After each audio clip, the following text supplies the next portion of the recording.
All right, all right. Now, what do you do? What do you do? This is your girl, August Crenshaw. Yes, I'm coming in here live to put my 2 cents in here today. And if you saw the title of the video, it says embrace being a minority. But don't get it twisted because I am not talking about being black and, being a person of color. That's not what I'm talking about at all.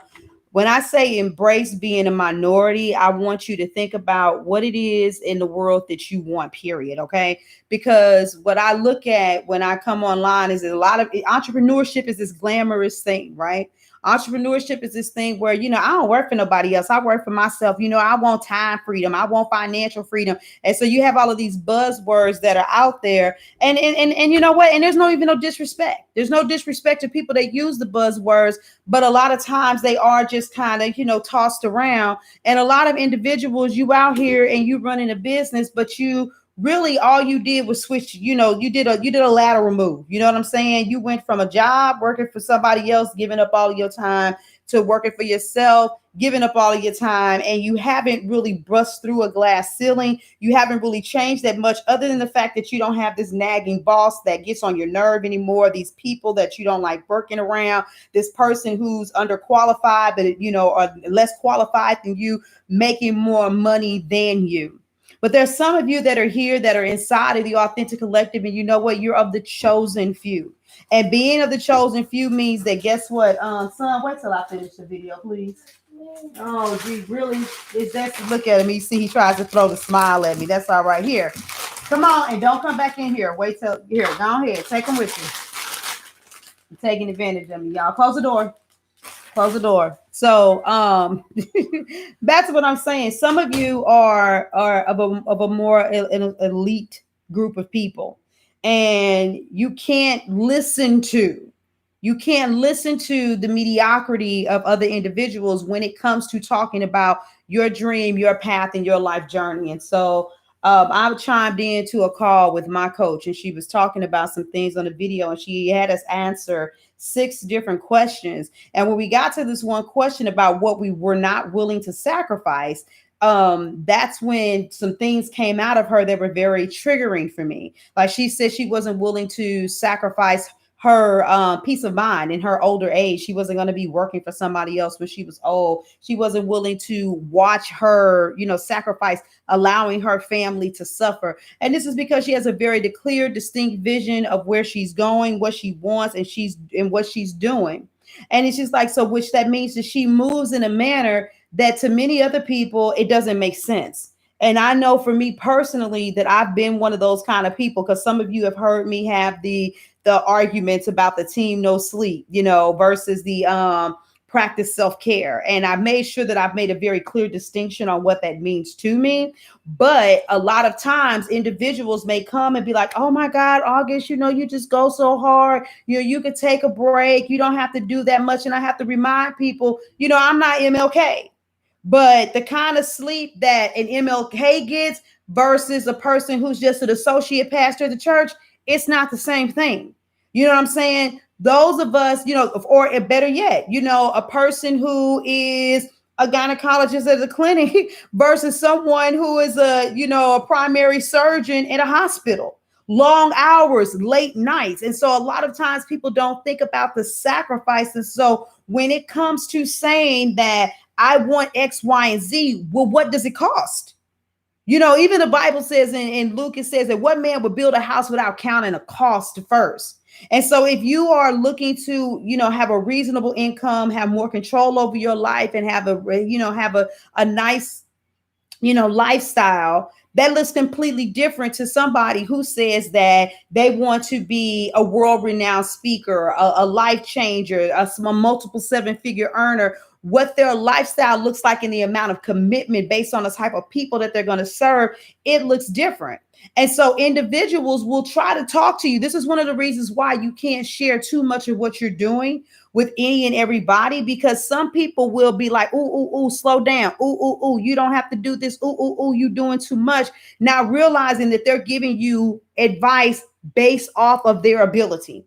One of the things that I had watched during my time while I was, kind of chilling out, and I actually started watching it before everything hit the fan, was the Legend of Bruce Lee series on Netflix.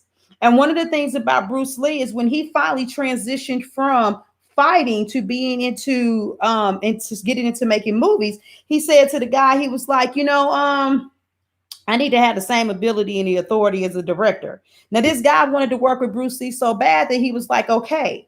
But after that first movie, he was, I think was first or second, he was like, wait a minute. He was like, hey, I got another idea. He said, but if I'm going to get this to you, I need to be the writer, director, and I'm going to star in the movie. And the guy, even though he respected what Bruce Lee had did, because they had grossed more money, they broke records with the first two movies that they had never done in Hong Kong and penetrated the United States, the whole international marketplace. He was like, really? You team want to do it all. So you want to write the movie, you want to act, and you want to direct. But you all need to understand that, first of all, Bruce Lee was like, well, let me give you a script first. And the man could not put the script down. And he was like, your writing is phenomenal. What he basically had to realize was that Bruce Lee was a genius. And so, yes, Bruce Lee did all of those things, and bam, he was phenomenal. And and what he did and how he made his mark. A lot of you all may not know that about Chris Brown. A lot of Chris Brown makes his own movies. I mean, his own video, his music. He choreographs his own videos. He does a lot of the directing on his videos because he has a vision for what it is that he wants. You think about people like even like Michael Jackson back in the day, how he couldn't just come out with an album. He's the one who coined that thing. When an album is being released, I'm launching a mini movie. And so some of you need to go ahead and realize that you are a minority, because you do have to realize that at the end of the day, whether you guys like to hear this or not, there's the 5% and there's the 95%. And the 95% are either employed or self-employed. Let me make sure I say that again. If you read Rich Dad, Poor Dad, this ain't August's stats. This is not me. This is what we know to be true. That the 95% and the 5%, you have hardcore business owners that literally own corporations that somewhere, on some Mai Tai somewhere still chilling, even in the midst of the pandemic. And then you have investors, people who have truly mastered allowing their money to make money for them. And then you have the other people who at the end of the day are still exchanging time for dollars. And that small percentage, that 5%, that's very few. That's a minority.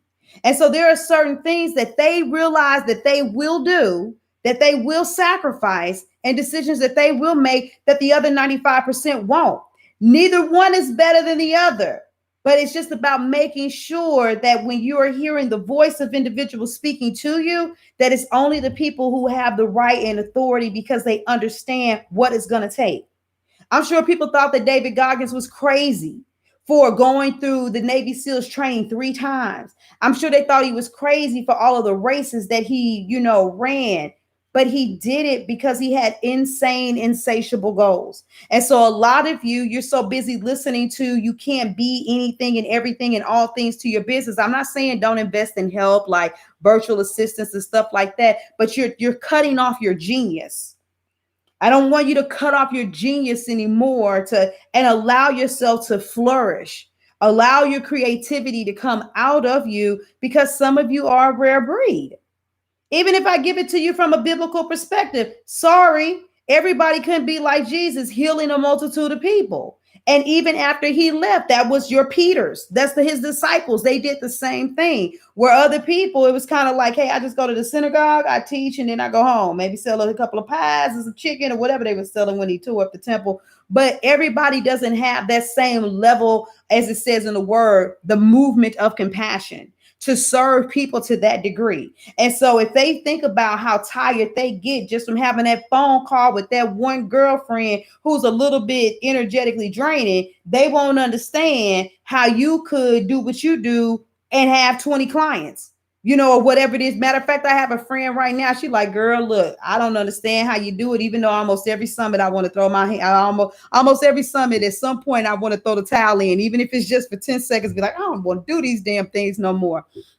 But she's like, but there's something about when you do them, August, And there's something that comes out of me, there's something that rises up in me that allows me to be able to do it and to do it very well. So that's my taste of medicine for some of you all. Some of you all should stay in your lane. Stop giving advice to people, because you need to understand that you're with the majority. Even if you are running your own business, whether that's on the side or you're doing it full time, that you're in the majority, you're not in the minority. And not to say that, you can never share any wisdom. Like sometimes single people can give advice to married people. We won't even get into that conversation, because I was one of the single women that gave plenty of good advice to married people. But you just have to understand that we have to realize we have to stay in our lanes.